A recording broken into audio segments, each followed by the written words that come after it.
আমরা বাঙালি দুপুরে ভাত মাছ ঝাল তরিতরকারি সবজি এগুলো ছাড়া আসলে চলে না। তো হ্যালো এভরিওয়ান, আসসালামু আলাইকুম। সবার সুস্থতা কামনা করে আজ আমি দুপুরের একটু রান্নাবান্না শেয়ার করতেছি আপনাদের সবার সামনে।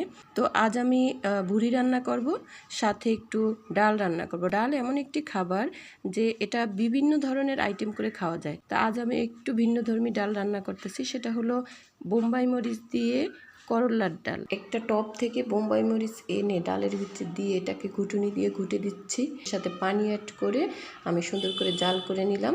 তারপরে এগুলোর সাথে হলুদ লবণ ডাল রান্না করতে যা লাগে সেগুলো দিয়ে জাল করতে থাকি। কি সুন্দর একটা কালার আসছে। এই ফাঁকে আমি চলে যাচ্ছি করলা কাটতে। করলার কিন্তু বিচি ফেলে দিয়ে তারপর সুন্দর করে ধুয়ে এই ডালের সাথে অ্যাড করে নিলাম। 2-3 মিনিটের বেশি ডালের ভিতরে দিয়ে করলাটা রান্না করা যাবে না, তাহলে তেতো ভাবটা বের হয়ে যাবে আর তখন ডালটা খেতে তেতো তেতো লাগবে। তাই আমি 2-3 মিনিট রান্না করলাম। দেখুন আমার করলাটা সিদ্ধ হয়ে গেছে। এখন আমি বাগার করব। যাই হোক, বাগারটা আমি আর আপনাদের সাথে শেয়ার করলাম না।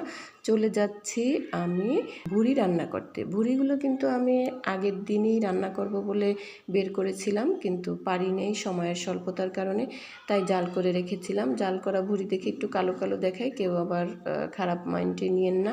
কাঁচা অবস্থায় ভুড়ি দেখে সবার একটু নাক ছিটকানো মনে হয় যে এটা কি খাওয়া যায়, এটা কি খাওয়ার জিনিস, বা এটা একটা কেমন জিনিস।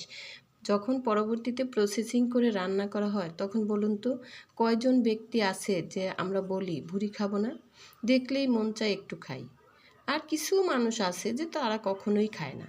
আমার কিন্তু ভুড়ি খেতে অনেক পছন্দ। মন চায় রান্না করার পর প্রতি বেলায় ভুড়ি খাই, আর পারলে একটু বেশি বেশি খাই, সবাইকে একটু কম দিই। আমার সত্যি একটি কথা আপনাদের সাথে আজ শেয়ার করলাম। ভুড়ি মুড়ি দিয়ে খাওয়া যায়, ভাত দিয়ে খাওয়া যায়, খালি খাওয়া যায়, পরোটা দিয়ে খাওয়া যায়।